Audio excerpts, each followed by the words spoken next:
Please subscribe our channel قرآن و حدیث media. اللہ تعالیٰ کی کمال محبت اور کمال رحمت ہے تاکہ اس کی ہم تیاری کر سکیں۔ میں اپنے آپ سے بھی پوچھوں اور آپ بھی اپنے آپ سے پوچھیں کہ اب تک ہم نے اس مرحلے کی کیا تیاری کی، وزن اعمال کے مرحلے کی کیا تیاری کی، وہ تیاری کیا ہے ہم آگے ذکر کریں گے۔ دوسری حکمت جو ہے وہ اعمال کو تول کر اللہ تعالیٰ قیامت کے دن اپنے عدل کو قائم کرے گا، کمال عدل۔ کوئی بندہ اعتراض نہ کر سکے۔ اگر کوئی بندہ جہنم میں جا رہا ہے تو کوئی اشکال پیش نہ کر سکے گا مجھے جہنم میں کیوں ڈالا گیا، کہ تم نے خود اپنے گناہ بھی دیکھے، اپنی نیکیاں دیکھی، وزن تم نے خود دیکھ لیا کہ تمہارے گناہ کیا ہیں، کتنے ہیں، اور وہ نیکیوں پر غالب آ گئے۔ یہ اللہ تعالیٰ کے کمال عدل کا اس بات ہے، کوئی بندہ اعتراض نہ کر سکے گا۔ اور پھر یہ بھی حکمت ہے کہ جنت میں جانے والے مختلف ان کے درجات ہوں گے۔ جنت کے 8 دروازے ہیں، سب سے اعلیٰ جنت جنت الفردوس ہے، اور یہ میزان کا وزن ثابت کرے گا کہ کون جنت الفردوس کا مستحق ہے، کون نچلے طبقے کا مستحق ہے، کون اوپر کے طبقے کا مستحق ہے، کیونکہ جنت میں بھی درجات ہوں گے۔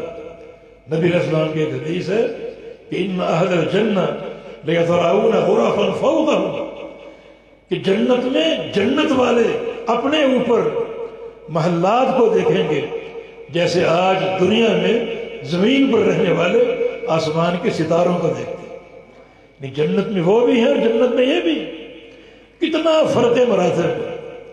تو ایک بندہ نیچے ہے، ایک بندہ اوپر ہے، اور فرق آسمان اور زمین کے برابر۔ تو یہ فرق اس کے سامنے اس وقت واضح ہوگا جب اس کے اعمال تولے جائیں گے، اور یہ میزان کا وزن ظاہر کرے گا کہ تو کس درجے کا مستحق ہے، تیرا محل کہاں ہونا چاہیے، کتنی بلندی پر ہونا چاہیے۔ جو فرق مراتب ہے جنت کا، وہ فرق مراتب کی حجت بھی مرحلہ میزان میں ثابت ہوگی، جب یہ میزان اعمال کو تول کے سامنے رکھ دے گا کہ یہ اس بندے کی نیکیاں ہیں اور یہ ان نیکیوں کا درجہ اور مقام۔ تو گویا میزان کا مرحلہ اللہ تعالیٰ کے کمال عدل کا اثبات ہے، کمال عدل کا اثبات۔ اب جو تیسری بات ہے کہ اللہ تعالیٰ اعمال کیوں تولے گا، یہ بڑا اہم نقطہ ہے۔ اگر یہ اہم نقطہ ہم سمجھ لیں تو مجھے اپنے کراچی کے سفر کی قیمت وصول ہو جائے گی، کہ اللہ تعالیٰ اعمال کو تول کر اپنا عدل کیوں ثابت کرے گا۔ نیکیاں ان کا حساب گن کر بھی لیا جا سکتا۔ نمازیں کتنی ہیں؟ 5۔ اس کی عمر کتنی ہے؟ 60 سال۔ اب 60 سال کی نمازیں چیک کرو، اس پوری ہے یا نہیں، یعنی دن میں 5 نمازیں، 60 سال اس کی عمر ہے، نمازیں اس نے پوری پڑھی یا نہیں پڑھی، گن لو، حساب ہو جاتا۔ روزے کتنے ہیں؟ ہر سال رمضان کے 30 یا 29 روزے، 60 سال اس کی عمر ہے، اس عمر کے مطابق کے روزے چیک کرو۔ زکوٰۃ کتنی فرض ہے؟ 2.5%۔ اتنا اس کا مال تھا، سرمایہ تھا، اس سرمایہ کے مطابق اس کی زکوٰۃ کے ایک ایک پیسے کو گنو، تو سارے اعمال گنتی گئے۔ حج ایک فرض ہے، ایک حج فرض ہے، تو گن کر اعمال کا حساب ہو سکتا ہے اور ہوگا، اعمال کی گنتی ہوگی، مگر ان اعمال کو تولا کیوں جائے گا؟ گنتی سے معاملہ صاف ہو سکتا ہے، حساب مکمل ہو سکتا ہے، بس یہ اہم مسئلہ اعمال کیوں تولے جائے؟ جہاں اعمال کی گنتی تھی وہاں تعداد کا حساب تھا۔ نمازیں 5 فرض ہیں، کوئی نماز کم تو نہیں، کم ہو گئی تو بندہ مارا گیا۔ زکوٰۃ اتنی فرض تھی اس وقت، کوئی روپیہ پیسہ کم تو نہیں، کم ہو گیا تو بندے کو بڑے شدید حساب کا سامنا کرنا پڑے گا۔ یہ گنتی کا مرحلہ، تعداد کا مرحلہ۔ آپ نے بعض پیٹرول پمپ پر پڑھا ہوگا معیار اور مقدار کی ضمانت. یہ مقدار اعمال کی مقدار. اب یہ اعمال تولے جائیں گے ان کا معیار چیک کرنے کے لیے، ان اعمال کا معیار چیک کرنے کے لیے کہ ٹھیک ہے یہ بندہ نمازی تھا، روزے دار تھا، حاجی تھا، عمرے بھی کیے، زکاتیں بھی دی، فرض بھی ادا کیے، نفل بھی ادا کیے، تعداد بھرپور ہے. مگر اس ساری تعداد کو ترازو کے پلڑے میں رکھو. یہ ترازو ان اعمال کو تولے گا ان اعمال کے معیار کو سامنے رکھتے ہوئے.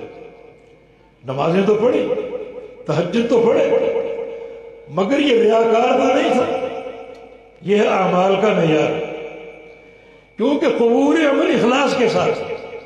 یوم تبلی السرائر، یہ قیامت کی بڑی گمبھیر خبر ہے. جب سارے رازوں کو کھول دیا جائے گا کہ یہ بندہ، یہ اس کا حج ہے، ٹھیک ہے، اس کا حج، اس کا پورا حج ہے، ٹھیک ہے. اب اس کے سینے سے راز نکالو کہ حج کے وقت اس کی نیت کیا تھی. یہ راز ہے. حج تو آ گیا سمجھ، مگر تبلی السرائر، تبلا بمانا تکشف، السرائر سریرہ کی جمع. اب سینے کے بھید کو نکالو. بحسن ما فی الصدور، جو سینے کے اندر نیت چھپی ہوئی ہے اس کو کھولا جائے، اس کو حاصل کیا جائے. نمازی ہے، تہجد گزار ہے، مگر اندر کی نیت کو نکالو کہ اس نے نمازیں اخلاص کے ساتھ پڑھی یا ریاکاری کے ساتھ.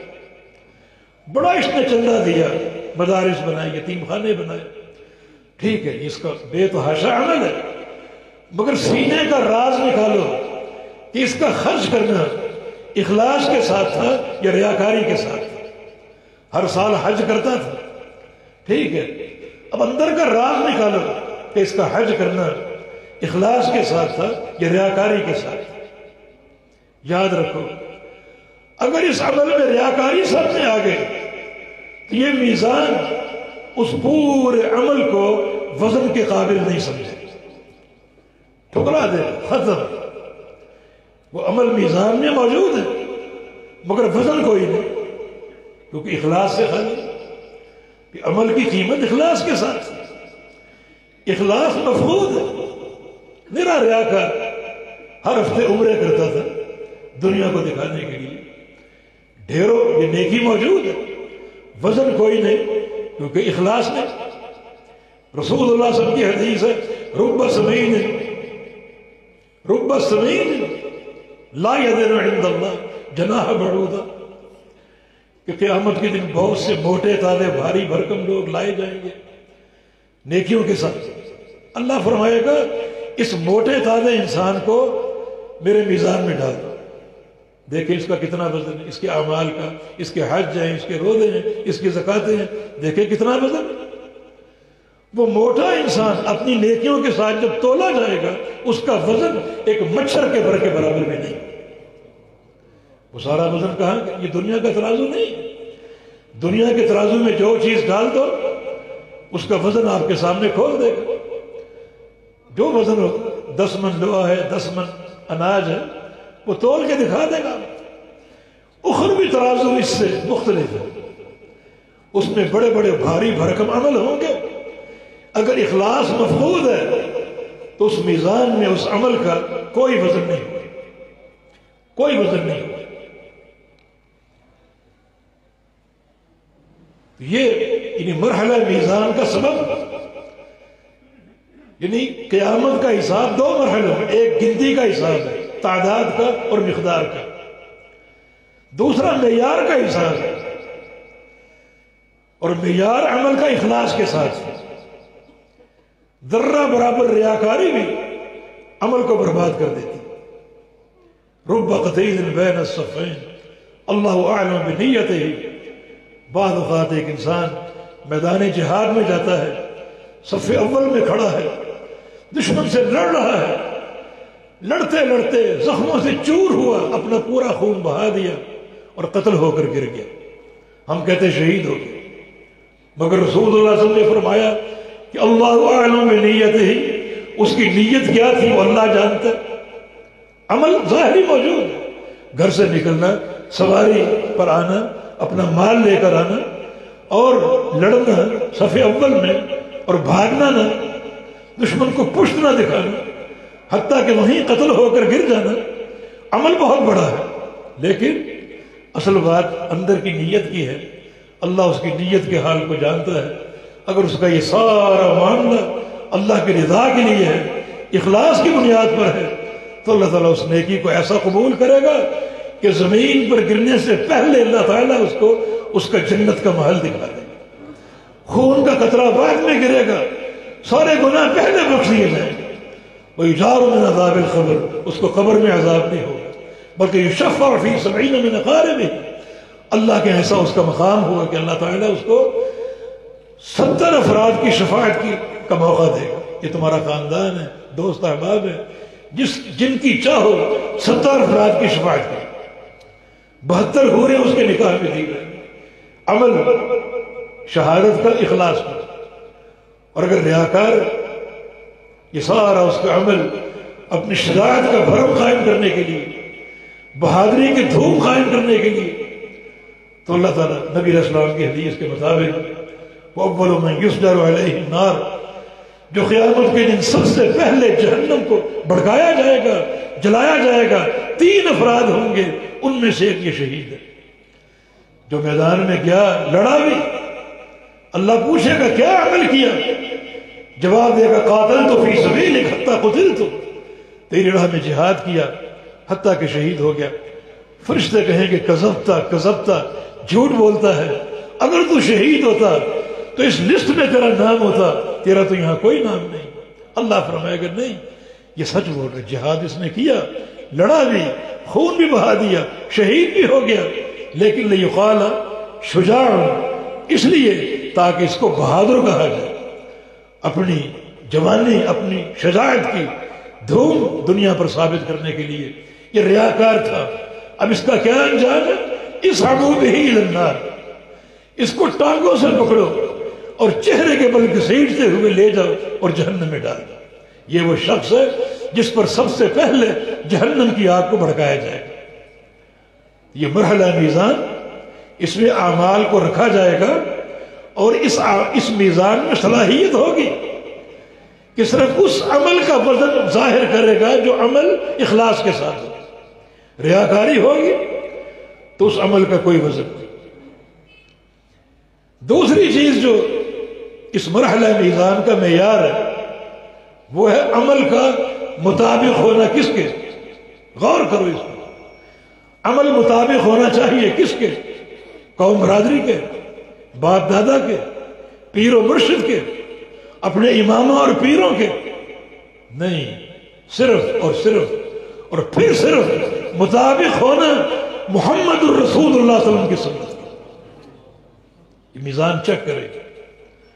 بلکہ امام لالکائی رحمہ اللہ جناب حذیفہ کی ایک روایت لائے جو موقوف ہے مگر مرفوع کے حکم میں کہ صاحب المیزان جبریل علیہ السلام، بڑی بھیانک خبر ہے کہ میزان پر جس فرشتے کی ڈیوٹی ہوگی اعمال کو ڈالنے کے لیے وہ سید الملائکہ روح القدس جبریل امین ہو، امین وحی۔ جس سے زیادہ دین کو جاننے والا کون ہے؟ جس سے بڑا قرآن و حدیث کا عالم کون ہے؟ جس سے بڑھ کر پیغمبر علیہ السلام کی سنت کی معرفت کس کو حاصل؟ جبریل امین نہیں جانتے کہ امام حنیفہ کا قول کیا ہے، امام شافعی کا فتویٰ کیا ہے، فلاں کی قوم برادری کیا کہتی ہے، فلاں کے باپ دادا کیا کرتے رہے، نہ اس کی کوئی قیمت ہے۔ وہ تو ایک ہی حقیقت جانتے ہیں کہ جو آسمانوں سے وحی لے کر آیا، جو محمد مصطفیٰ کے قلب ادر میں اتاری، میں تو اس وحی کو جانتا ہوں۔ اب وہ اعمال رکھے جائیں گے، ڈالے جائیں گے، تو اعمال کا وزن کب بنے گا؟ جب وہ مطابق ہو اللہ کے حبیب کی سنت کے اور آپ کے طریقے کے۔ میں یہاں تحدیث نعمت کروں گا، وَأَمَّا بِنِعْمَةِ رَبِّكَ فَحَدِّثْ، کہ اس سعادت کے سچے اہل جو ہیں وہ اہل الحدیث ہیں۔ اہل الحدیث ہیں جن کا منہج یہ ہے کہ اس وقت تک کوئی کام نہیں کرنا جب تک وہ پیارے پیغمبر کی سنت سے ثابت نہ ہو. ثابت نہیں ہے، چاہے وہ عمل سونے اور چاندی کا ہو، اس کو جوتے کی نوک سے ٹکرا دینا ہے. اور اگر ثابت ہے تو پھر وہ کام کرنا ہے کیسے؟ جیسے اللہ کے پیغمبر نے کیا. یہ ہمارا منہج، ہمارا عقیدہ ہے، ہمارے عمل کا حصہ ہے، عمل کی روح ہے یہ. تو صاحب میزان جبریل امین ہو گئے. جن سے بڑا سنت کا عالم کون ہو سکتا ہے؟ امین وحی. کس قدر یہ نیکیوں کا امتحان ہے میری اور آپ کی. اس لیے اس جو ایک معیار ہے، اس معیار کو قائم رکھنے کے لیے ایک تو اخلاص کی حفاظت کرو، دوسرا عمل کی روح کو پہچانو. اور عمل کی روح یہ ہے کہ وہ اللہ کے پیارے پیغمبر کے طریقے اور آپ کی سنت کے مطابق. اگر یہ روح موجود ہے، یاد رکھو ایک ذرہ پہاڑ بن جائے گا. اور اگر یہ روح موجود نہیں ہے تو ایک پہاڑ کی قیمت ایک ذرے کے برابر بھی نہیں ہوگی. ایک اللہ کے پیغمبر کے صحابی عبداللہ بن مسعود رضی اللہ عنہ بڑے دبلے پتلے لاغر تھے، بہت ہی نحیف. ایک بار صحابہ ان کی پتلی پنڈلیاں دیکھ کر ہنسنے لگے، مذاق اڑانے لگے. نبی علیہ السلام بھانپ گئے، فرمایا کیوں ہنس رہے ہو؟ کہا کہ من دقت ساقی ہے. عبداللہ بن مسعود کی پنڈلیاں دیکھ کر ہنس پڑے، اتنی پتلی، اتنی باریک. فرمایا کہ لہما اثقل فی المیزان من احد. میرے عبداللہ کی یہ دو پنڈلیاں جب قیامت کے دن اللہ کے میزان میں ڈالی جائیں گی تو یہ دو پنڈلیاں احد پہاڑ سے بھاری ہوں گی. یہ وزن کہاں سے آ گیا؟ ادھر بھاری بھرکم انسان اپنے اعمال کے ساتھ ڈالا گیا، مگر مچھر کے پر کے برابر وزن نہیں. ادھر یہ صرف دو پنڈلیاں، باقی جسم نہیں. جو ان کے سجدے کا مقام ہے اور جو نیکیوں کا مقام ہے، انفاق فی سبیل اللہ، وہ نہیں. صرف یہ دو پنڈلیاں اللہ کے میزان میں ڈالی جائیں گی اور احد پہاڑ سے بھاری ہوں. احد پہاڑ جنہوں نے دیکھا ہو مدینہ منورہ میں اس پہاڑ کی شان کو اور اس کے طول و عرض کو. ہم نے ایک بار گاڑی پر چکر لگایا، آدھے گھنٹے میں یہ فاصلہ طے ہوا. اتنا بڑا پہاڑ، صرف یہ دو ٹانگیں عبداللہ کی احد پہاڑ سے برابر نہیں بلکہ احد پہاڑ سے بھاری ہوگی. کیوں؟ کیونکہ عمل کا معیار موجود، معیار اخلاص کی حفاظت اور اللہ کے حبیب کی سنت کی مطابقت، یہ معیار. اور جناب عبداللہ بن مسعود، ان کا ایک تمیز تھا جو عام صحابہ سے جدا تھا. ایک اور ان کا شوق تھا، اللہ کے پیغمبر کے سارے متبع تھے، سارے اطاعت کرنے والے تھے، سارے آپ کے فرما بردار عبادات میں، نمازوں میں، حج میں، روزوں میں، زکوٰۃ میں، اخلاقیات میں، امور معاشرت میں، معیشت میں، سب اللہ کے پیغمبر کے متبع تھے. عبداللہ کا ایک شوق اضافی تھا اور وہ یہ تھا کہ جن امور میں اللہ کے پیغمبر کی اطاعت واجب نہیں ہے ان امور میں بھی نبی علیہ السلام کی پیروی کرتے. مثلا بڑے غور سے دیکھتے کہ اللہ کے پیغمبر کیسے مسکراتے ہیں ویسے مسکراتے ہیں، اللہ کے پیغمبر کیسے چلتے ہیں ویسے چلتے ہیں، اللہ کے پیغمبر کیسے اٹھتے بیٹھتے ہیں ویسے اٹھتے بیٹھتے ہیں، اللہ کے پیغمبر کیسے گفتگو کرتے ہیں ویسے گفتگو کرتے ہیں. ان امور میں اطاعت فرض نہیں ہے. ان کا شوق تھا اللہ کے پیغمبر کی پیروی کا. کان اقرب الناس من النبی صلی اللہ علیہ وسلم ہدیا وتلا وسمتا، یہ ان کا تمیز تھا. تو یہ کیوں نہ شرف ان کو ملے، اتباع کا یہ شوق. یہ دو پتلی ٹانگیں احد پہاڑ سے بھاری ہوں. یہ وزن عمل کے ساتھ ساتھ اخلاص اور اتباع کا. خالی عمل کی قیمت نہیں، خالی عمل کا مقام آپ نے سن لیا، اخلاص سے خالی ہے یا پیغمبر علیہ السلام کی سنت کی اتباع سے خالی ہے تو مچھر کے پر کے برابر بھی نہیں ہے. 100 سال کی نیکیاں. اخلاص اگر موجود ہے تو باریک سے باریک عمل بھاری ہوگا، احد پہاڑ جیسا ہوگا، بشرطے کہ اخلاص کے ساتھ ساتھ اللہ کے پیارے پیغمبر کی سنت اور آپ کے طریقے کے مطابق. یہ ہے میزان کا سبب، حکمت کہ اللہ تعالیٰ میزان کیوں قائم کرے گا، اعمال کیوں تولے گا، اس حکمت کو سمجھ لو۔ خلاصہ یہ ہوگا کہ مرحلہ میزان کی تیاری دو بنیادوں پر، ان کو پلے سے باندھ لو۔ ایک یہ کہ جو بھی نیکی کرو اخلاص کے ساتھ کرو، ریاکاری نہیں۔ دوسرا یہ کہ جو بھی نیکی کرو اس پر رنگ ہو اللہ کے پیارے پیغمبر کے طریقے اور آپ کی سنت کا۔ بس یہ تیاری کا طریقہ ٹھان لو۔ پیچھے اگر کوتاہی ہو گئی، سچی توبہ کر کے میدان عمل میں آ جائے، اخلاص کی حفاظت ہو۔ کسی شخص نے امام اہل سنت امام احمد بن حنبل سے پوچھا کہ کیف حفظ النیہ، میں اخلاص کی حفاظت کیسے کروں، نیت کی حفاظت کیسے کروں؟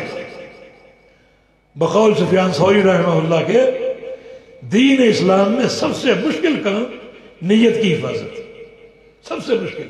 جہاد آسان ہے، حج آسان ہے، روزے آسان ہے، تہجد آسان ہے، نمازیں آسان ہے، زکوٰۃ اور صدقہ آسان ہے، سب سے مشکل کام نیت کی حفاظت۔ ان شیطان یجری من الانسان مجری دمہ، شیطان کے وار چلتے ہیں، پھر شیطان انسان کے اندر سرایت کیے ہوئے ہے، جہاں جہاں تک خون پہنچتا ہے وہاں تک شیطان کی رسائی ہے، اور وہ اندر رہ کر آپ پر تابڑ توڑ حملے کرتا ہے آپ کی نیت کو بگاڑنے کے لیے اور آپ کے اخلاص میں بگاڑ اور فساد پیدا کرنے کے لیے۔ مشکل کام ہے۔ تو امام احمد بن حنبل سے پوچھا گیا کہ نیت کی حفاظت کیسے کرو؟ فرمایا کہ جب بھی کوئی نیکی شروع کرو، جب بھی کوئی نیکی شروع کرو، تھوڑا سا ٹھہر جاؤ، تھوڑا سا ٹھہر جاؤ، اپنے آپ سے پوچھو یہ نیکی میں کیوں کر رہا ہوں؟ صدقہ دینا چاہ رہے ہو تو پوچھو اپنے آپ سے صدقہ میں کس کے لیے دے رہا ہوں؟ اگر ذہن میں خیال کسی چودھری کا آتا ہے، کسی دنیا کے وڈیرے کا آتا ہے، سمجھو یہ ریاکاری۔ اب اس نیت کے خلاف لڑو، اس کو مجاہدہ بولو۔ المجاہد من جاہد نفسہ، اپنے نفس کے ساتھ جہاد کرو، مجاہدہ کرو، اور اس نیت کے منفی تاثر کو ختم کر کے اللہ تعالیٰ کی رضا اور اخلاص کو لانے کی کوشش کرو۔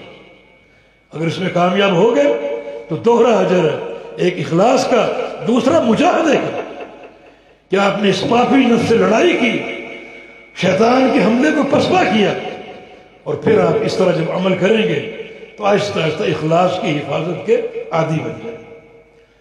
اور باقی رہا پیغمبر علیہ السلام کی سنت، اس کی چھاپ، اس کی مہر ہر عمل پر، تو اس کے لیے ایک ہی نقطہ ضروری ہے، اور وہ ہے پیغمبر علیہ السلام کی سنت کی معرفت، سنت کی پہچان۔ سنت کی معرفت کے لیے میرے دوستوں اور بھائیوں سب سے اقرب راستہ ایک تو طلبہ ہیں جو 8 سال کی مدارس میں گزارتے ہیں، بخاری شریف پڑھتے ہیں، صحیح مسلم، ابو داؤد، نسائی، ترمذی، ابن ماجہ، موطا امام مالک، مشکات، بلوغ المرام، دارمی کتابیں پڑھتے ہیں، اور سنتوں کے خزانے ان کے سینوں میں جمع ہو جاتے ہیں۔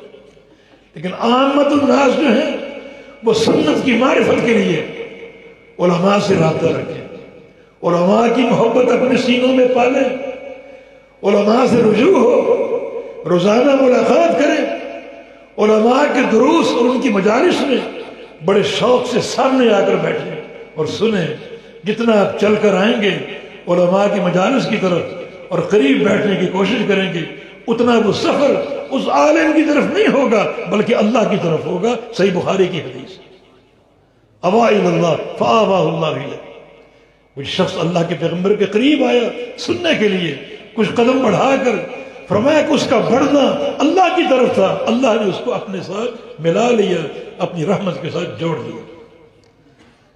شیخ الاسلام ابن تیمیہ فرماتے ہیں علماء کی مجالس کیا ہے؟ اگر کسی کو شوق ہو اپنی دنیا کی زندگی میں جنت کو دیکھنے کا تو علماء کی مجالس کو دیکھ لے۔ علماء کی مجالس جو ہیں وہ در حقیقت اس زمین کی پشت پر اللہ تعالیٰ کی جنت کے ٹکڑے ہیں اور جنت کے باغیچے ہیں۔ یہ بات شیخ کی اپنی طرف سے نہیں بلکہ حدیث سے، صحیح بخاری کی حدیث سے ماخوذ ہے۔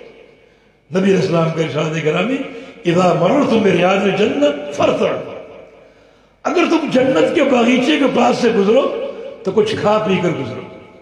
صحابہ نے پوچھا یا رسول اللہ جنت کے باغیچے کیا ہیں؟ فرمایا کہ حلق الذکر، یہ ذکر کی مجلس ہے، قرآن کا ذکر، حدیث کا ذکر، اللہ کے حبیب کی سنتوں کا ذکر، اللہ کی توحید کا ذکر، کتاب و سنت کی تعلیم، یہ مجالس جنتیں ہیں، جنت کے باغیچے ہیں، ضرور بیٹھو، ضرور کھاؤ اور پیو، یہ جنت کی نعمتیں آپ کھا رہے ہیں۔ یہ یعنی سنت کی معرفت کا یہ یعنی عامت الناس کے لیے ایک راستہ، علماء سے محبت ہو، علماء سے تعلق ہو، لیکن علماء ربانی جن کے سینے واقعتاً کتاب و سنت کے نور سے منور، جو بدعت سے دور ہوں، اہل بدعت سے دور ہوں، کیونکہ بدعتی انسان جو ہے اللہ تعالیٰ کا سب سے بڑا دشمن، سب سے بڑا، بشر الامور محدثاتها، سب سے بدترین چیز دنیا کی بدعت ہے، سب سے بدترین چیز، کیونکہ بدعتی انسان جو ہے دراصل اللہ تعالیٰ کو چیلنج کر رہا ہے، سینہ تان کر اللہ تعالیٰ کے ایک دعوے کی تردید کر رہے ہیں، جو اللہ فرماتا ہے الیوم اکملت لکم دینکم، کہ آج میں نے دین مکمل کر دیا۔ بدعتی کہتا ہے کہ مکمل کیا، کہاں کیا؟ مکمل تو میں نے کی، اس میں فلاں نقص تھا، فلاں کمی تھی جو میں نے دور کی، میرے بزرگوں نے دور کی، میرے مشائخ نے دور کی۔ اس سے بڑا کوئی اللہ تعالیٰ سے معاذرائی کرنے والا ہو سکتا؟ ایسے لوگ کسی محبت کے مستحق نہیں، کسی مداحنت کے مستحق نہیں، کسی توقیر اور عزت اور تعمیر اور تکریم کے مستحق نہیں، بلکہ حقیقی جو ربانین علماء ہیں، جن کے دل اللہ کی خشیت سے بھرے ہوں، جو دنیا کے ڈاکو نہ ہوں، جن کی نگاہ دنیا پر ہوتی ہے کہ ان کثیرا من الاحبار والرهبان لیاکلون اموال الناس بالباطل ویصدون عن سبیل اللہ۔ ایمان والو خبردار ہو جاؤ، بہت سے مولوی آئیں گے، تمہارا مال بھی لوٹیں گے اور تم کو دین سے بھی دور کر دیں گے، سچی بات نہیں بتائیں گے۔ سچی بات بتانی ہو تو مال نہیں ملتا۔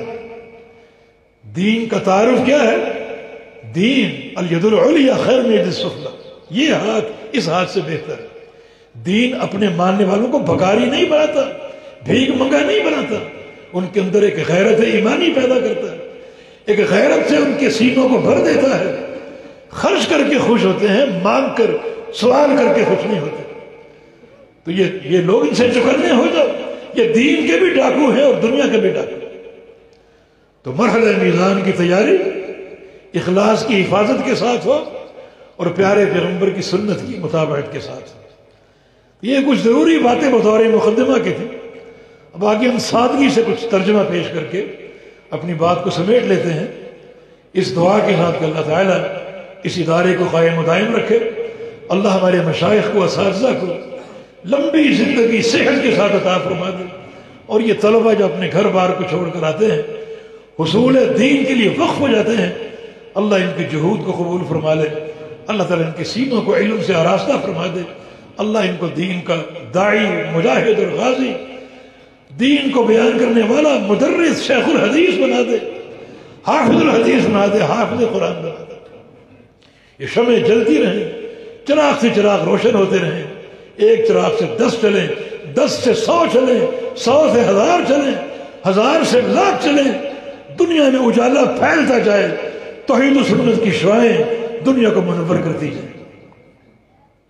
امام بخاری فرماتے ہیں باب قولہ تعالی، یہ باب قرآن کی ایک آیت پر قائم ہے، وَنَضَعُ الْمَوَازِينَ الْقِسْطَ لِيَوْمِ الْقِيَامَةِ، نَضَعُ کا معنی نحضر، کیونکہ میزان بن چکا ہے، تیار ہے، اس بنے ہوئے میزان کو ہم حاضر کریں گے۔ جب دنیا جمع ہو جائے گی حساب و کتاب کے لیے، سارے جو مراحل ہیں حساب و کتاب کے تیار ہوں گے، تو اللہ تعالیٰ میزان کو لائے گا اور اپنی مخلوق کے مابین اس کو نصب کر دے گا، دنیا دیکھے گی اور پہچان جائے گی اس خطرناک مرحلے کا ہم نے سامنا کرنا، بالکل اکیلے تنہا ہم نے سامنا کرنا۔ چنانچہ ہم اس عدل کے میزان کو قائم کر دیں گے، حاضر کر دیں گے۔ یہ میزان عدل ہے، لفظ عدل جو یہ موازین کی صفت ہے، موازین کی صفت العدل، لفظ عدل جو ہے اگر اس کی حقیقت ہم جان لیں تو رونگٹے کھڑے ہو جائیں ہمارے، واقعی ہم رونے بیٹھ جائیں کہ یہ میزان عدل ہے، دنیا کا ترازو نہیں ہے، دنیا کا ترازو نہیں ہے، عدل کا میزان۔ اس کا جو وزن ہے، وزن وہ کسی کمی بیشی کے ساتھ نہیں ہوگا بلکہ بھرپور اللہ کے عدل کے ساتھ ہوگا، اور اللہ کے عدل میں ایک ذرہ برابر بھی کمی بیشی نہیں ہوگی۔ جو بندہ جس چیز کا مستحق ہے وہ اس کو ملے گی، وہ اس کو حاصل ہوگا۔ جو اس کے اعمال ہیں، نیکیاں ہوں تو گناہ ہوں تو، جس چیز کے مستحق ہیں وہ اس مرحلہ میزان میں وزن کے ذریعے بندے کے سامنے آ جائے گا، اور یہ معاملہ کمال عدل کے ساتھ ہے۔ اللہ تعالیٰ جب عدل کرے گا کون بچے گا، کون محفوظ رہے گا؟ دو چیزیں، ایک اس کا عدل ہے، ایک اس کا فضل ہے۔ دعا کرو کہ اللہ تعالیٰ ہمیں اپنے فضل کا مستحق بنا دے۔ یا اللہ ہم کمزور لوگ تیرے عدل کا کیسے سامنا کریں گے، اپنا فضل ہمیں عطا فرما، اپنا فضل عطا فرما۔ پرانی مجھے ایک یاد ہے، صاحبالی میں ایک ٹرین سے ہم آ رہے تھے تو ایک فقیر گاڑی پر سوار ہوا، بھیک مانگ رہا تھا، نابینا تھا، اور وہ سوال یعنی لوگوں سے مانگ نہیں رہا تھا، ایک شعر پڑھتا ہوا جا رہا تھا، جو اس کو دے رہا تھا وہ دے رہا تھا، شعر پڑھتا ہوا جا رہا تھا۔ وہ شعر یہ تھا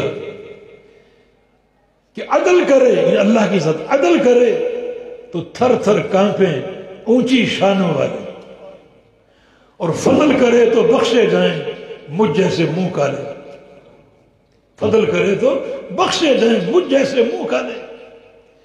یا اللہ ہم کمزور بندے تیرے فضل کی بھیک مانگتے ہیں، ہمارے ساتھ اپنے فضل کا معاملہ فرما دے، فضل کا معاملہ۔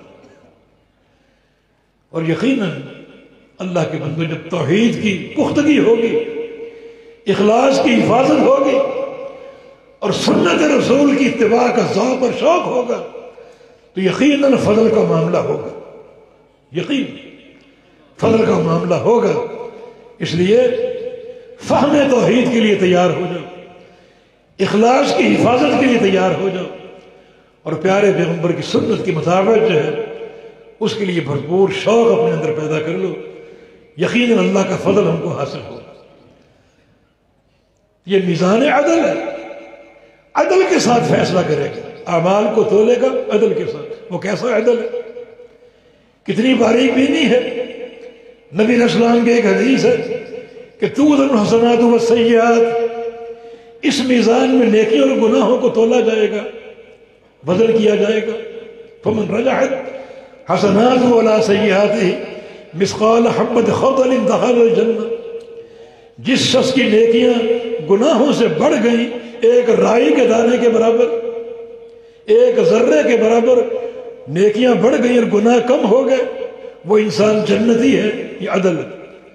اور جس کے گناہ بڑھ گئے نیکیوں سے ایک رائی کے دانے کے برابر، وہ جہنمی، وہ جہنمی۔ یہ میزان اعمال کو تولے گا اور تین طرح کے نتیجے سامنے آئیں گے۔ ایک نتیجہ یہ کہ کچھ کی نیکیاں زیادہ ہوں گی، گناہ کم ہوں، وہ جنتی۔ دوسرا یہ کچھ کے گناہ زیادہ ہوں گے، نیکیاں کم ہوں گی، وہ جہنمی۔ اور تیسرا نتیجہ یہ ہے کہ نیکیاں اور گناہ بالکل برابر، بالکل برابر۔ یہ اصحاب الاعراف، نہ جنتی نہ جہنمی۔ اللہ تعالیٰ انہیں ایک مرحلے میں کھڑا کر دے گا، اعراف، جنت بھی دیکھیں گے جہنم بھی دیکھیں گے، لیکن داخل نہیں ہوں گے کیونکہ ان کی نیکیاں اور گناہ برابر ہے۔ ایک وقت گزر جائے گا، اسی اعراف میں کھڑے کھڑے پھر اللہ تعالیٰ ان بندوں پر فضل کرتے ہوئے اپنے پیارے پیغمبر کو ان کے لیے شفاعت کو حلال کر دے گا۔ ان بندوں کی شفاعت کرو تو حبیب کبریا ان کی شفاعت کریں گے، اور اللہ کے پیارے پیغمبر کی شفاعت سے انہیں جنت کا داخلہ مل جائے گا۔ اللہ اکبر۔ یہ ہے وَنَضَعُ الْمَوَازِينَ الْقِسْطَ لِيَوْمِ الْقِيَامَةِ۔ یعنی معاملہ اتنا خطرناک ہے، فلا تظلم نفس شیئا، کسی نفس پر کوئی ظلم نہیں کیا جائے، ذرے کے برابر ظلم نہیں کیا جائے، بلکہ جو انسان جس چیز کا مستحق ہے وہ اس کو حاصل ہوگا اور ملے گا۔ وَإِنْ كَانَ مِثْقَالَ حَبَّةٍ مِّنْ خَرْدٍ أَتَيْنَا بِهَا،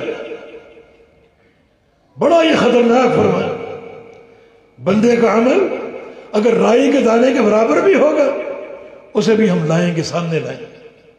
یہ نہیں کہ فلاں گناہ ذرے کے برابر ہے وہ بھلا دیا جائے، یا فلاں نیکی ذرے کے برابر وہ بھلا دی جائے، بالکل۔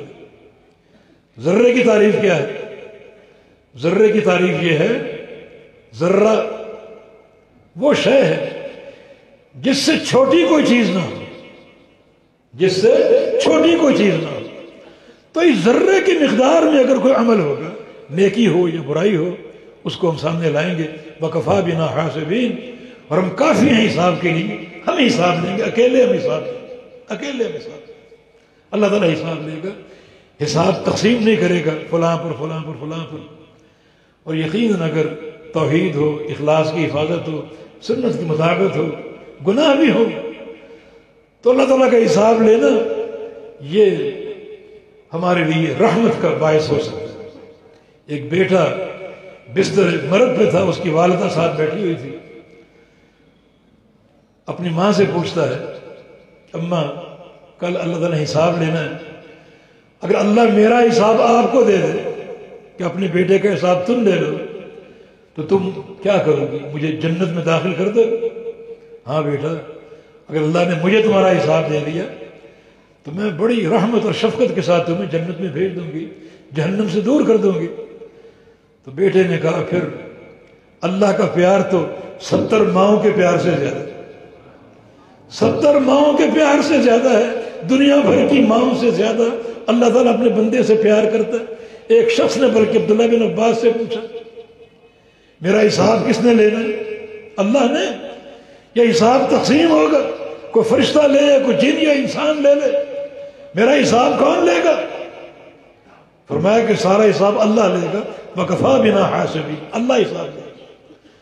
وہ شخص پکار اٹھا، فُزْتُ بِرَبِّ الْكَعْبَةِ، رب کعبہ کی قسم پھر تو میں کامیاب ہوں۔ حساب اگر اللہ نے لینا، ارحم الراحمین، رحمان الرحیم، رحمت کرنے والا، محبت کرنے والا، اگر وہ حساب لے گا پھر تو میں کامیاب ہوں۔ اللہ تعالیٰ ہمارے ساتھ اپنے پیار کا، رحمت کا اور محبت کا معاملہ فرما دے، اپنے فضل کا معاملہ فرما دے۔ آگے تھوڑی سی ایک دو علمی باتیں ہیں۔ امام بخاری فرماتے ہیں وَأَنَّ أَعْمَالَ بنی آدم وَقَوْلَهُمْ يُوزَنْ، بنو آدم کے اعمال اور ان کی جو اقوال ہیں، زبان کی باتیں، عمل جیسے نماز روزہ وغیرہ، اور جو زبان کی باتیں ہیں، ان سب کو تولا جائے۔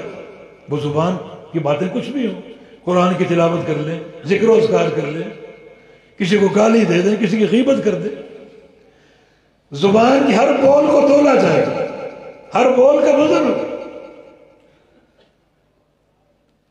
یہ جو وزن اعمال کی بحث ہے، اس کا کتاب و توحید سے کیا تعلق؟ توحید سے مراد عقیدہ، جو سلف کی اصطلاح میں توحید کا لفظ عقیدے پر بولا جاتا ہے۔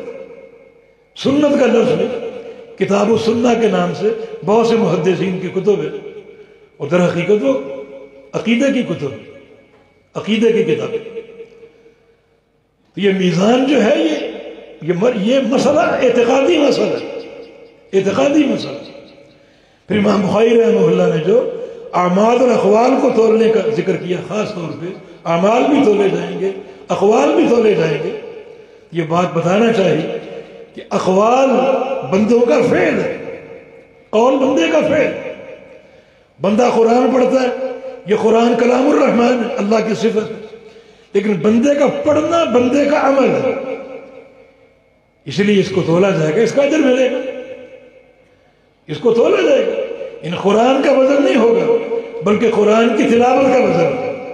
ایک ہے تلاوت اور ایک ہے مطلوب، مطلوب قرآن ہے اور تلاوت آپ کا عمل ہے۔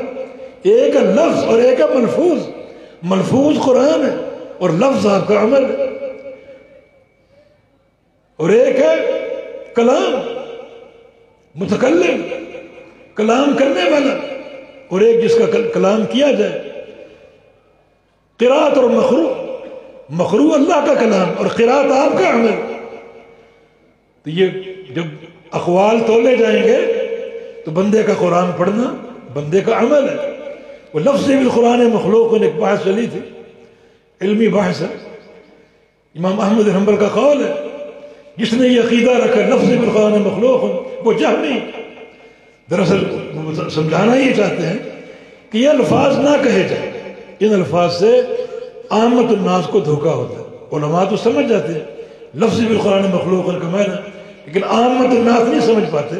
اس لیے انہوں نے یہ شدید حکم اس پر بیان کیا کہ یہ جہمیت ہے، تاکہ ایسا جملہ کوئی استعمال ہی نہ کرے. بل امام بخاری کا موقف یہی سلف صالحین کا موقف کہ قرآن کی تلاوت بندے کا فعل ہے جس کا بندے کو اجر ملے گا. تو تلاوت الگ ہے، مطلوب الگ ہے. مطلوب قرآن ہے اور تلاوت بندے کا عمل ہے جس کا اس کو ثواب ملے گا. نبی علیہ السلام کی حدیث ہے ہر حرف کی 10 نیکیاں، ہر حرف کی 10 نیکیاں ملیں گی. تو اجر کیوں ملے گا؟ بندے کے عمل کا، اس کی جد و جہد کا، اس کی محنت اور کوشش کا. تو بندے کے ہر عمل کو، چاہے وہ عمل کا تعلق جسم کے ساتھ ہو، اعضاء کے ساتھ ہو یا زبان کے ساتھ ہو، ہر عمل کا وزن ہوگا، تولا جائے گا اور اس کے مطابق جو نتیجہ ظاہر ہوگا بندے کا حساب و کتاب مرتب ہوگا. وَأَنَّ أَعْمَالَ بَنِي آدَمَ وَقَوْلُهُمْ يُوزَنُ قَالَ مُجَاهِدٌ الْقِسْطَاسُ الْعَدْلُ بِالرُّومِيَّةِ. کیونکہ امام بخاری رحمہ اللہ حدیث کے ساتھ ساتھ لغت کے بڑے ایمان تھے تو بعض مواقع پر لغت کے بڑے بڑے مسائل حل کرتے گئے. القسطاس قرآن کا لفظ ہے، وزنوا بالقسطاس المستقیم. تو قسطاس کا معنی بیان کیا کیونکہ قسطاس اور قسط جو پیچھے قسط کا باب ہے ان دونوں میں مطابقت، دونوں کا مادہ ایک ہے. فرماتا ہے کہ یہ اصل میں رومی لفظ ہے، رومی زبان کا، اور اس کا معنی عدل ہے. اس کا معنی عدل ہے، رومی زبان کا لفظ ہے. جسٹس آج بھی بولتے ہیں انصاف کو، عدل کو. تو قسطاس تقریباً حروف کی مجانست ہے، معنی اس کا عدل ہے. اور آگے فرمایا کہ القسطاس العدل بالرومیہ. وقال مجاہد القاصد القسط اور قاصد اور مقصد. یہ فرق امام بخاری نے واضح کیے ہیں طلبۃ العلم کے لیے. مقصد اور قاصد دونوں کا مادہ ایک ہے، قسط. مقصد یہ ثلاثی مزید فی کا باب ہے اور قاصد ثلاثی مجرد کا باب ہے.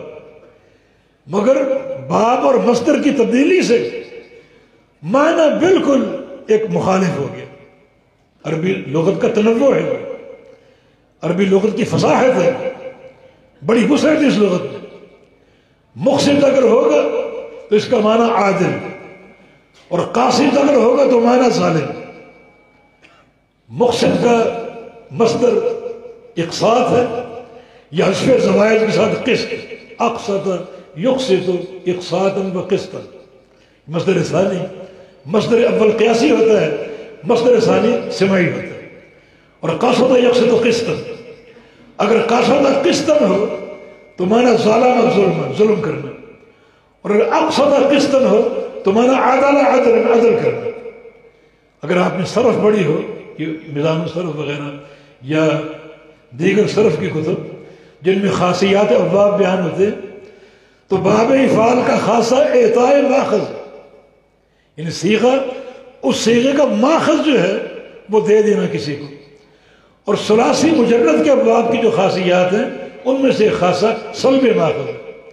تو قاصد قسطا اگر سلب ماخذ ہے تو مانا سالب منہ قسطہ ہو، یہ ظلم ہے، اس کا حصہ اسے چھین لیا، یہ ظلم ہے. اور اگر اعطاء ماخذ ہو تو اعطاء قسطہ ہو، اقصد قسطا اعطاء قسطہ ہو، یہ عدل ہے کہ اس کا حصہ اس کو دے دیا. تو باہر کہ عربی لغت کی ایک فصاحت کہ مادہ ایک ہی ہے مگر مصادر اور باب کی تبدیلی سے معنی تبدیل ہو گیا. اقصد بمعنی عدل اور قصد بمعنی ظلم. آگے حدیث امام بخاری لائے ہیں اپنے شیخ احمد بن اشکاق سے روایت کی، اور یہ حدیث امام بخاری نے 3 مشائخ سے اس کا سماع کیا ہے، اور تینوں سند صحیح بخاری میں موجود ہیں. کتاب الدعوات میں زہیر بن حرب کی روایت سے ہے باقی سند وہی ہے.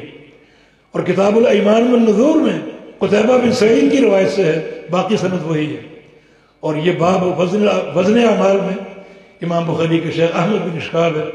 اور مصر میں امام بخاری کا سماع سب سے آخر میں احمد بن اشکاب سے ہوا.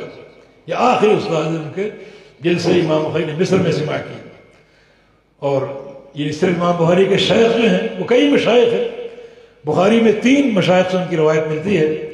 آگے سند میں غرابت ہے، آگے سند میں غرابت ہے. احمد بن اشکاب، زہیر بن حرب اور قتیبہ بن سعید، یہ 3 محدث آگے ایک ہی شیخ سے روایت کرتے ہیں اور وہ ہے محمد بن فضیل. آگے محمد بن فضیل کا ایک ہی شیخ ہے عمارہ بن قعقاع. عمارہ بن قعقاع کا بھی ایک ہی استاد ہے ابو زرع. ابو زرع کا بھی ایک ہی استاد ہے ابو ہریرہ. تو سند کے چاروں طبقات میں غرابت ہے. اس حدیث کو کیا کہا جائے کہ اصطلاحی اعتبار سے غریب یا فرد مطلق غریب کہا جائے گا. غریب کا معنی ضعیف نہیں ہوتا، ضعیف نہیں ہوتا. وہ کراچی میں ایک جماعت تھی، جماعت المسلمین، اس کے بانی، کیونکہ علم تو پڑھا نہیں تھا، تو ایک جگہ حدیث کا حکم لگاتے ہیں کہ اس کو امام ترمذی نے غریب تک کہنا گوارا نہیں کیا. وہ سمجھتے ہیں کہ غریب وہ حدیث ہوتی ہے جس کے پلے کچھ نہ ہو. نہیں، غریب محدثین کی اصطلاح میں وہ حدیث ہوتی ہے جس کی سند کے کسی طبقے میں ایک راوی، صرف ایک راوی. وہ راوی اگر ثقہ ہے تو حدیث صحیح، وہ راوی اگر ضعیف ہے تو حدیث ضعیف. تو صرف غرابت ضعف نہیں ہے، بلکہ غرابت کے مقام کی آپ نے تحقیق کرنی. اب چاروں طبقات میں غرابت، چاروں طبقات میں غرابت. احمد بن اشکاب کا شیخ محمد بن فضیل ثقہ ہے، محدثین کی توثیق موجود ہے. پھر ان کا شیخ عمارہ بن قعقاع ثقہ ہے، ان کا شیخ ابو زرع ثقہ ہے، اور اگر صحابی رسول. تو یہ غرابت مضر نہیں ہے، بلکہ جہاں تفرد ہو اگر وہاں توثیق محدثین کی موجود ہے تو وہ حدیث ثقہ ہے، صحیح. بلکہ بعض ایسے مقام پر غرابت ہوتی ہے کہ وہ غرابت یعنی کئی محدثین کی جماعت پر بھاری ہوتی. امام زہری کا قول ہے، امام زہری فرماتے ہیں کہ میں نے 70 حدیثیں ایسی روایت کی ہیں جن میں یعنی سند میں اس طبقے میں غرابت ہے، مانا تفرد ہے. امام زہری نہ صرف یہ کہ حافظ اور متقن اور ثقہ راوی تھے، بلکہ ثقات کے بھی ثقہ اوثق ثقات اور انتہائی اتقن، انتہائی احفظ. یہ غرابت بڑی خوبصورت چیز ہے. تو امام بخاری کی آخری حدیث میں غرابت ہے، یعنی چاروں طبقات میں تفرد ہے، مگر کہ چاروں راوی ثقہ ہیں اس لیے غرابت مضر نہیں. ابو ہریرہ رضی اللہ عنہ اس حدیث کے راوی ہیں، فرماتے ہیں کہ قال النبی صلی اللہ علیہ وسلم، اللہ کے نبی نے فرمایا. ابو ہریرہ محدث امت 5575 روایتیں ان کی ہم تک پہنچی. اس سے زائد نہیں ہو سکتی. اتنا اللہ کے پیغمبر کا علم ہم تک منتقل کیا. اور ان میں سینکڑوں حدیث صحیح بخاری میں، سینکڑوں صحیح مسلم میں. دنیا پڑھ رہی ہے، اساتذہ پڑھا رہے ہیں، طلبہ پڑھ رہے ہیں، آگے روایت کر رہے ہیں، امت پڑھ بھی رہی ہے، سن بھی رہی ہے، عمل بھی کر رہی ہے. اور یہ سارا ثواب جیسے امت کو ملے گا ویسے ابو ہریرہ کے کھاتے میں بھی جائے گا. اندازہ کریں کتنا ثواب. اس لیے پیغمبر علیہ السلام نے ایک بار دیکھا ابو ہریرہ کو، بے ساختہ اب کہہ اٹھے، اللہم احب عبدک ھذا و امہ واحببہما الی عبادک المؤمنین. یا اللہ اس بندے سے تو محبت فرما، اسے اپنا محبوب بنا لے، اس کی ماں سے بھی محبت فرما، اور ان دونوں کو قیامت تک کے لیے اپنے مومن بندوں کا محبوب بنا دے. یہ حدیث بھی اہل الحدیث کے لیے شرف. ابو ہریرہ سچی محبت کرنے والے اہل الحدیث. باقی جتنے فرقے ہیں ان سب فرقوں کے مناہج میں اس صحابی کے بارے میں کچھ نہ کچھ جھول موجود.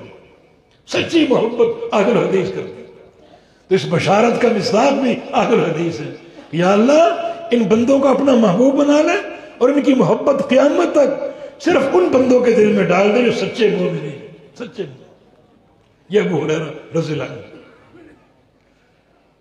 اس حدیث کی روایت کر رہے ہیں. قال النبی صلی اللہ علیہ وسلم، نبی علیہ السلام نے ارشاد فرمایا کلمتان، دو جملے، یہ کلمہ ویسے کلمہ اصل لفظ مفرد کو بولتے مگر یہاں مراد جملہ ہے، وَكَلِمَةٌ بِهَا كَلَامٌ قَدْ يُؤَمُّ، صاحب الفیہ نے کہا ہے تو دو جملے یہ کلمتان، یہ خبر مقدم اور موصوف ہے، آگے اس کی 3 صفات، یہ خبر موصوف ہے 3 صفات کے ساتھ، اس کو مقدم کیا تاکہ خبر کے اوصاف آپ کو بتائیں، مبتدا کو بعد میں ذکر کریں، ان اوصاف کو سن کر آپ کے دل میں شوق پیدا ہو مبتدا کو سننے کا۔ دو جملے، حبیبتان الی الرحمن، رحمان کو بڑے پیارے ہیں۔ جب یہ اتنی بات آپ سنیں گے یقیناً آپ کے دل میں شوق پیدا ہوگا، وہ 2 جملے جو میرے رب کو پیارے ہیں وہ میں جلدی سنوں۔ وہ کیا 2 جملے؟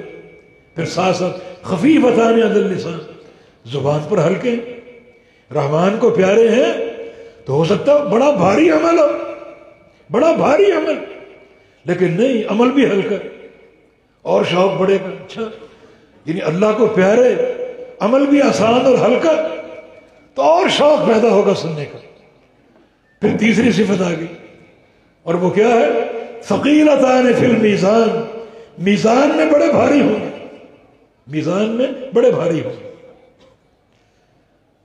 کتنا شوق بڑھ گیا، یعنی قیامت کا حساب، وزن اعمال کا مرحلہ، اور اگر ایسے کلمے مل جائیں جو میزان میں بھاری ہوں یقیناً ہر بندے کا شوق ہوگا ان کو حاصل کرنے کا، سننے کا، ان کو یاد کرنے کا، پڑھتے رہنے کا۔ جب رحمان کو محبوب ہیں ہم ان سے محبت کریں گے، ہمیں رحمان کی محبت حاصل ہوگی۔ پھر زبان پر ہلکے ہیں تو ہلکے ہونے کا معنی جلدی ان کو یاد کریں، جلدی کریں، تاخیر نہ کریں۔ بلکہ ہلکے کہنے میں ایک اور نقطہ بھی ہے، بچوں کی زبان ہلکی ہوتی، نومولود بچے پیدا ہوئے، 6 مہینے کا، 8 مہینے کا، سال کا، چھوٹے چھوٹے کلمے وہ بولنے کے قابل ہوتا ہے۔ اللہ کے پیارے پیغمبر کا فرمانا ہے کہ یہ 2 کلمے زبان پر ہلکے ہیں، اس میں ترغیب ہے آپ سب کے لیے کہ اپنے بچوں کو یاد کریں۔ ان کی ننھی زبانیں، چھوٹی چھوٹی زبانیں ان کلمات کو آسانی سے یاد کر دیں گے اور پھر وہ زندگی بھر ان کے عادی بن جائیں گے۔ اور پھر یہ تیسرا شرف جو ہے، رحمان کو محبوب اور میزان میں بھاری، یہ ہم سب کے حساب کا ذکر، مرحلہ میزان، ان 2 کلمات میں تولا جائے گا، بڑا ان کا وزن ہوگا، بڑا یہ کلمات اس پلڑے کو بوجھل بنا دیں گے، وزنی بنا دیں گے۔ یہ ہے خبر مقدم، خبر موصوف اور 3 صفات کے ساتھ۔ اب آگے جو سبحان اللہ بحمدہ، سبحان اللہ العظیم، یہ دونوں جملے مبتدا ہیں اور خبر مقدم، خبر کو مقدم کیا تاکہ آپ کے دل میں مبتدا کو جاننے کا شوق پیدا ہو جائے۔ جب 3 خوبیاں آپ نے سن لی، 3 صفات آپ نے سن لی، یقیناً آپ کے دل میں یہ بات آئے گی وہ 2 کلمات کیا ہیں، وہ 2 جملے کیا ہیں، جلدی سے بتایا جائے تاکہ ہم یاد کر کے اس سارے شرف کو حاصل کر سکیں اور سمیٹ سکیں۔ اب وہ 2 جملے آگے، سبحان اللہ و بحمدہ، سبحان اللہ العظیم۔ میں نے جان بوجھ کے علمی مباحث میں نے چھوڑ دیے ہیں، مگر تھوڑا سا میں طلبہ سے مخاطب ہوں، کیونکہ یہ اللہ تعالیٰ کے اسماء و صفات کا پورا چیپٹر ہے کتاب التوحید۔ اس میں توحید ربوبیت یا توحید الوہیت کا بیان نہیں ہے، بلکہ اکثر جو توحید کا بیان ہے وہ توحید اسماء و صفات کا، اور توحید اسماء و صفات میں بھی جو ہمارا منہج اہل حدیث کا، وہ منہج وہ ہے جو صحابہ کرام کے اندر تھا شہادت عثمان سے قبل۔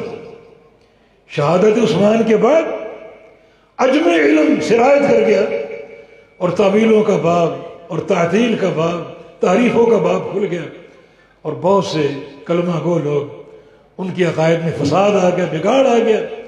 مگر شہادت عثمان سے قبل کوئی فتنہ نہیں تھا، کوئی باہر کے علوم دخیل نہیں تھے، بالکل سادہ اور ستھرا عقیدہ، نفیس عقیدہ صحابہ کرام کا۔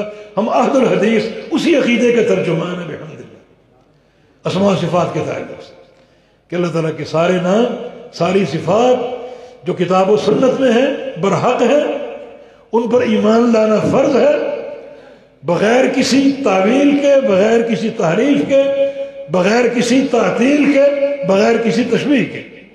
یہ ہمارا عقیدہ، عقیدے کا خلاصہ. اللہ تعالیٰ کا جو بھی نام ہے صفت سے خالی نہیں ہے، بات یاد رکھو. اور جو بھی صفت ہے وہ اس نام کا ترجمہ ہے. کوئی نام معنی سے خالی نہیں. الرحمن اللہ کا نام، بہت بڑا نام. اس کے ناموں کا مقام اپنے ذہن میں محفوظ رکھو. یہ تعظیم اور تبجیل جو ہے اللہ کی رضا کا باعث بنے گی. سیب وہ ہے امام النحو، امام اللغہ. جب اس کا انتقال ہوا تو کسی بندے کو خواب میں نظر آیا، کسی شاگرد کو. پوچھا ما فعل بک ربک، رب تعالیٰ نے آپ کے ساتھ کیا سلوک کیا؟ سیبے نے کیا جواب دیا؟ غفر علی، اللہ نے مجھے بخش دیا میرے صرف ایک جملے کی بنا پر. جو میں نے ایک جملہ لکھا ہے نا اللہ تعالیٰ کی ذات کے بارے میں، وہ ایک ہی جملہ میری بخشش کا ذریعہ بن گیا. اور وہ جملہ یہ تھا کہ اللہ وہ نام ہے جو علم الاعلام ہے. صرف علم نہیں بلکہ سارے ناموں کا سردار ہے، سارے ناموں کا علم، علم الاعلام. اللہ نے اسی جملے پر میری بخشش فرمائی. تو اس کے اسماء و صفات کی تعظیم یہ سیکھو. تو یہ پورا جو چیپٹر ہے یہ کتاب التوحید کا اسماء و صفات کا باب ہے. اب یہ آخری حدیث جو ہے اس میں بھی بہت سی صفات کا ذکر جن پر ہمارا ایمان. اب کلمتان حبیبتان الی الرحمن، چھوٹے سے جملے میں 3 صفات. کلمتان، کلمتان کا معنی اللہ کے یہ کلمے ہیں، معنی اللہ متکلم ہے، صفت کلام سے متصف ہے. اور حبیبتان اللہ ان کلمات سے محبت کرتا ہے، معنی اللہ تعالیٰ صفت محبت سے متصف، محبت کرنے والا ہو. الی الرحمن، وہ رحمان ہے، معنی رحمت والا. رحمان اس کا نام ہے، رحمت اس کی صفت ہے جو رحمان کا ترجمہ ہے.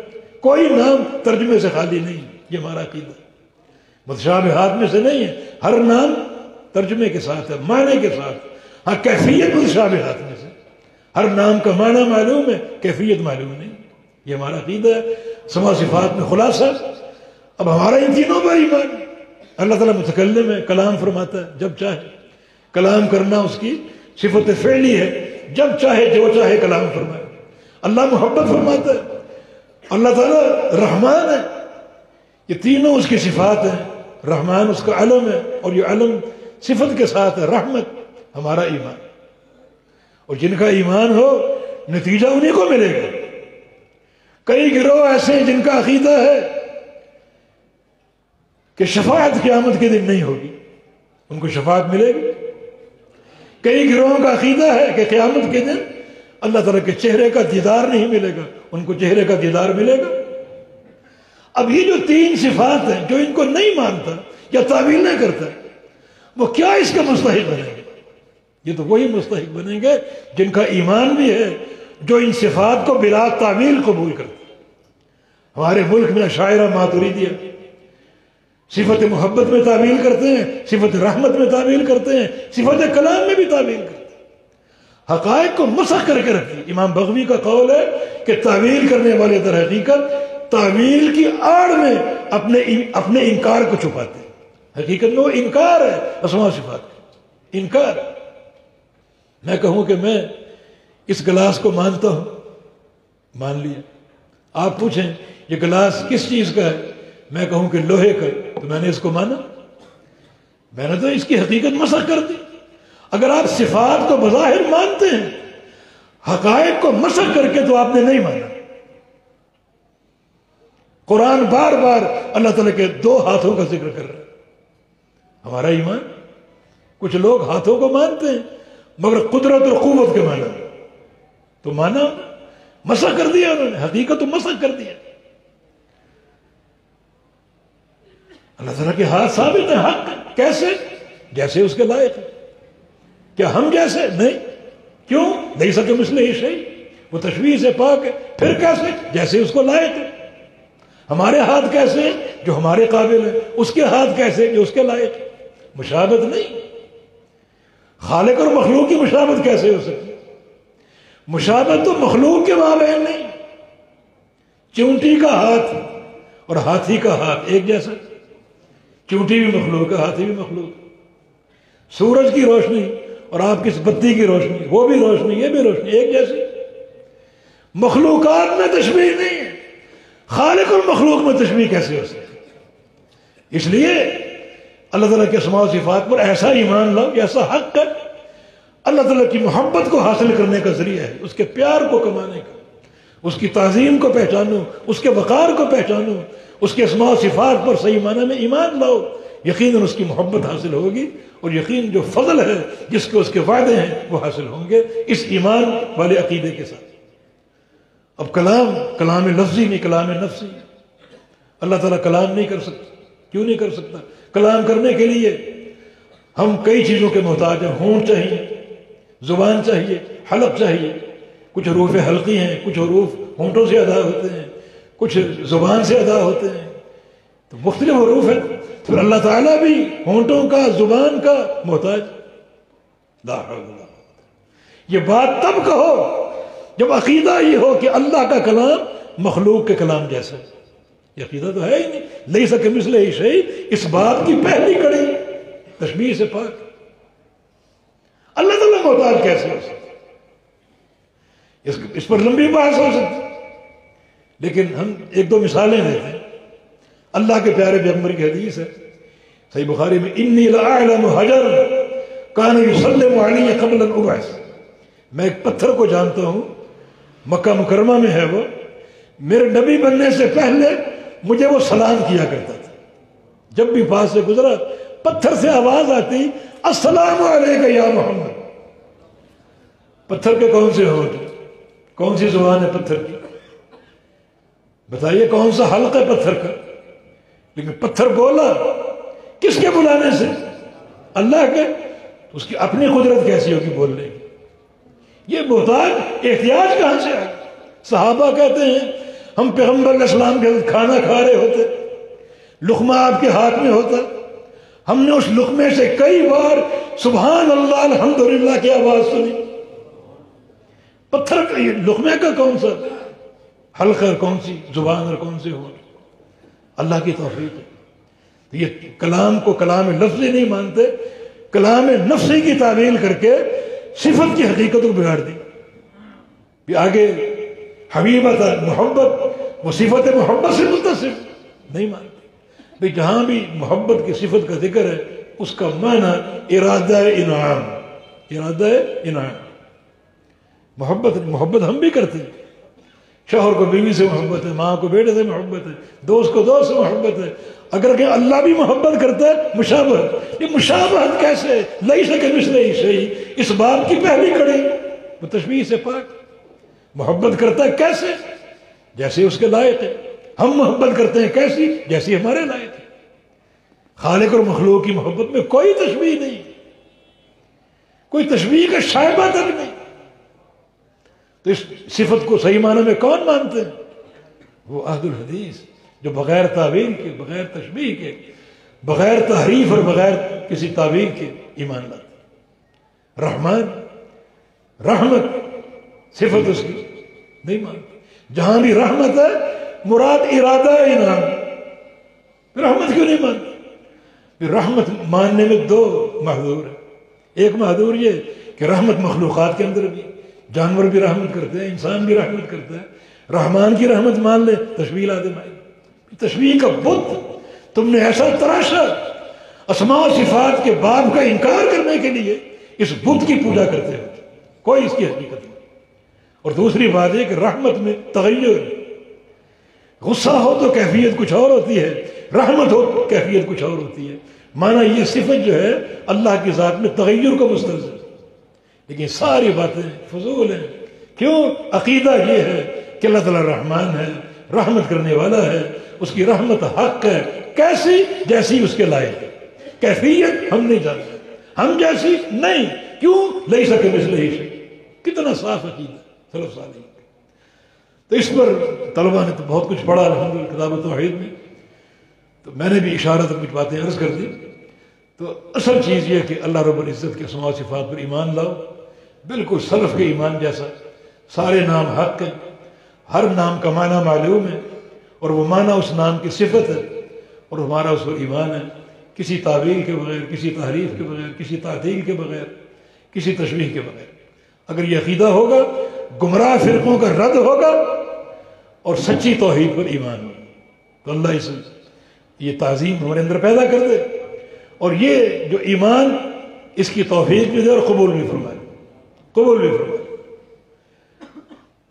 تو یہ دو کلمے میزان پر بھاری ہوں گے، میزان میں۔ تو میزان یہ امام بخاری کی دلیل ہے، جو باب قائم کیا وزن اعمال کی، یہ حدیث اس کی دلیل ہے۔ ثقیلتان فی المیزان، یہ دو کلمے میزان میں بھاری ہوں گے۔ فی المیزان میں میزان کا اس بات ہے، اور ثقیلتان میں وزن کا اس بات ہے۔ وزن ہوگا تو ثقیل ثابت ہوں گے، تو اس کی تیاری کریں، تیاری اس معیار کے ساتھ کریں، اعمال صالح کی حفاظت کے ساتھ کریں، باقی جو منفی باتیں ادھر ادھر کی وہ چھوڑ دیں۔ امام مالک کے ایک شاگرد زیاد النخمی، زیاد بن عبد الرحمن النخمی، یہ اندلس کے محدثین میں سے تھا، امام مالک کا شاگرد تھا، بلکہ اندلس میں مذہب فقہ مال کی سب سے پہلے وہ لے کر آئے۔ وہ تشریف فرما تھے، ایک خط ان کو ملا وقت کے گورنر کی طرف سے، باقاعدہ مہر لگی ہوئی، اور لا کر ان کو پیش کیا گیا۔ تو خط پڑھ کر مسکرا دیے اور کہا کہ گورنر نے سوال یہ کیا ہے کہ جو اللہ کا میزان ہے اس کے دو پلڑے ہوں گے، میں تحقیق کرنا چاہتا ہوں کہ وہ پلڑے سونے کے ہوں گے یا چاندی کے ہوں گے، سونے کے ہوں گے یا چاندی کے ہوں گے۔ تو انہوں نے نیچے جواب لکھا۔ جواب کیا لکھا؟ من حسن اسلام المرء ترکہ ما لا یعنی، کہ ایک انسان کے اچھے اسلام کی دلیل یہ ہے کہ لا یعنی باتوں کو چھوڑ دو۔ میزان کے مرحلے کی خبر دی گئی، اس کی تیاری کرو۔ یہ تحقیق کہ سونے کا ہے چاندی کا ہے، کچھ لوگوں نے یہ اس پر برقع ضائع کی ہیں کہ جو نیکیوں کا پلڑا ہے وہ نور کا ہوگا، جو گناہوں کا ہے وہ تاریکی اور ظلمت کا ہوگا۔ دلیل کوئی نہیں مگر برقع اور آگ سے آ کر دیے۔ نہیں، یہ اس مشن سے آپ کو دور کرنے کی سازش ہے۔ میزان حق ہے، اس کے دو پلڑے ہیں، وزن حق ہے، معیار کی حفاظت کے ساتھ نتیجے مرتب ہوں گے۔ اس نقطے کو سامنے رکھتے ہوئے اپنے مرحلہ میزان کی تیاری کرو۔ وہ دو کلمات کیا ہیں؟ سبحان اللہ وبحمدہ سبحان اللہ العظیم، سبحان اللہ وبحمدہ سبحان اللہ العظیم۔ سبحان اللہ، اللہ پاک ہے، یہ کلمہ تنزیہ تشبیہ سے پاک ہے، ہر نقص سے پاک، ہر عیب سے پاک، ہر شریک سے پاک۔ سبحان اللہ میں جو اصل جو عقیدہ جس کو آپ نے ماننا ہے وہ شرک کی نفی اور شرک کی مذمت، اس کا کوئی شریک نہیں۔ شریک کا ہونا یہ کمزوری کی علامت ہے، کمزوری کی علامت۔ آپ میں تاجر بیٹھے ہوں گے، آپ کوئی پارٹنر کب رکھتے ہیں؟ کوئی آپ چاہتے ہیں کہ آپ کے پرافٹ میں کوئی شریک ہو، لیکن کبھی آپ چاہتے ہیں کوئی فلاں بندے سے پارٹنرشپ کر لیں، اس کو اپنا شریک بنا لیں۔ کیوں بناتے ہیں؟ یا سرمایہ کی کمی یا افراد کی کمی۔ چلو تم بھی سنبھالو، میں بھی سنبھالتا ہوں، یہ اتنا پیسہ میرے پاس، اتنا تم لگا دو تاکہ سرمایہ مل کر ہم یہ کاروبار کر سکیں۔ تو پارٹنر کا تعین جو ہے یہ نقص کی نشاندہی کرتا ہے، نقص کی۔ تو اللہ کے شریک بنانے والا شرم کرو، اللہ کی ذات میں کون سے نقائص ہیں کہ اس کے شرکاء مقرر کرتے ہیں، مردوں کو، زندوں کو، کوئی زمین میں دفن، کوئی آسمانوں میں، کوئی فضاؤں میں، اس کے شرکاء مقرر کر رکھے، انہیں اللہ کے برابر قرار دیتے ہو، تو یہ سب سے بڑا نقص ہے۔ تو سبحان اللہ، سبحان اللہ ایک حدیث میں نصف المیزان، یہ ہے کہ جملہ آدھے میزان کو بھر دے گا۔ لیکن اس کی معنویت پر غور کرو، شرک سے بیداری، شرک سے بیداری۔ بحمدہ ہی میں کمال توحید ہے، کمال توحید، اور سبحان میں اللہ تعالیٰ کا بری ہونا، پاک ہونا تمام نقائص سے، تمام عیوب سے۔ اس سے ثابت یہ ہو رہا ہے، میں بات یہ ختم کر رہا ہوں، ثابت اس سے یہ ہو رہا ہے کہ میزان میں دو چیزیں تولی جائیں گی۔ یہ بڑا اہم نقطہ ہے، میزان میں دو چیزیں تولی جائیں گی۔ ایک ہے آپ کی محبت توحید، محبت توحید، ایک اللہ کی عبادت کرنا، اسی کے لیے سجدہ، اسی کے لیے قربانی، اسی کے لیے نمازیں، اسی کے لیے حج، اسی کے لیے طواف، اور ہر چیز ایک اللہ۔ یہ ہے توحید اور توحید کی محبت۔ میزان میں محبت توحید کو تولا جائے گا، اور اسی شد و مد کے ساتھ اگر آپ کے دل میں شرک کی نفرت ہے اور شرک کی مذمت ہے تو اللہ تعالیٰ نہ اس نفرت کو بھی تولے گا، اس نفرت کو بھی تولے گا۔ تو خالی محبت توحید نہیں بلکہ شرک کی نفرت سے بھی اپنے دل کو بھر لو، سنت کی محبت کا وزن ہوگا۔ اسی شد و مد کے ساتھ اگر آپ کے دل میں بدعت کی نفرت ہے تو اس بدعت کی نفرت کو بھی تولا جائے گا۔ یعنی اپنے عمل نصب و عین کا تعین کرو ان دو حقائق کے ساتھ، دین نفی و اثبات کے ساتھ۔ اثبات کے ساتھ ساتھ نفی کا پہلو بھی ہے، نفی کا پہلو بھی۔ جہاں آپ کے دل میں نماز کی محبت ہو وہاں آپ کے دل میں بے نمازی کے عمل سے نفرت ہو، اس کو تلقین کرو۔ جہاں آپ کے دل میں محبت توحید ہو اس کا وزن ہوگا، وہاں آپ کے دل میں شرک کی نفرت ہو اس کا بھی وزن ہوگا۔ جہاں آپ کے دل میں سنت کی محبت ہے اس کا وزن ہوگا، وہاں آپ کے دل میں بدعت اور اہل بدعت کی نفرت ہو اس کا بھی وزن ہوگا۔ اسی پر اکتفا کرتا ہوں۔ طلبہ کے لیے ایک نصیحت ہے، وہ نصیحت پہلے میرے لیے اور پھر آپ سب کے لیے، طلبہ کے لیے خاص طور پہ۔ وہ نصیحت بھی امام بخاری کے ایک شیخ نے کی ہے، عاصم النبیل، فرمایا کرتے تھے من طلب هذا الحدیث فقد طلب اعلی الامور۔ جو حدیث کا طالب ہے وہ یقین کر لے کہ وہ سب سے اعلیٰ شے کا طالب ہے، سب سے اعلیٰ شے، کہ قرآن فہمی بھی حدیث کے ساتھ وہ سب سے اعلیٰ شے کا طالب ہے۔ فعلیہ یکون خیر الناس، تو اس پر فرض ہے کہ پھر وہ لوگوں کے درمیان سب سے اعلیٰ بن جائے، سب سے اعلیٰ بن جائے، عمل میں، عقیدے میں، اخلاق میں، معاملات میں، تصرفات میں سب سے اعلیٰ بن جائے۔ اس کے ہر عمل میں، ہر حرکت میں خوشبو آئے حدیث کی اور پیغمبر علیہ السلام کی سنت کی، ہر عمل مہکتا ہو پیغمبر علیہ السلام کی سنتوں کی خوشبو کے ساتھ، سنتوں کے حسن کے ساتھ یہ خوشبو نظر آنی چاہیے۔ تو تم سب سے اعلیٰ شے کے طالب ہو، سب سے اعلیٰ بن جاؤ۔ سب سے اعلیٰ بننے کے لیے عقیدہ، عمل، منہج، ان تمام چیزوں کو سیکھو، اللہ کے بندو، حاصل کرو۔ منہج بھی آپ کو سب سے اعلیٰ ہونا چاہیے، اور یہ بڑا اہم اور ضروری نقطہ ہے۔ اللہ پاک آپ کو توفیق دے، آپ کے سینے کھول دے، اللہ تعالیٰ ہم سب کو ہدایت دے، اور اللہ رب العزت اپنا فضل ہم کو عطا فرما دے، اور اللہ رب العزت ہم سب کو توفیق دے دین کے ساتھ تعلق کی۔ اللہ ہمیں اپنی رضا عطا فرما دے، رحمت اور محبتیں عطا فرما دے۔ بارک۔ دعوت قرآن و سنت اپنی یہ پہچان ہے۔